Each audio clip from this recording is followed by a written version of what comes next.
Roller coaster is another great yo-yo trick that has a long history. There are a lot of different variations, but the traditional one starts with double or nothing. The way it works is you do a double or nothing, you unfold it, you flip it around, flip it again to a dismount, and you're done.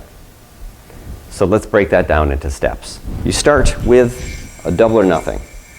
You bring your hands together, pull out your yo-yo hand, flip it away, do a somersault, and then it's time for a fancy dismount.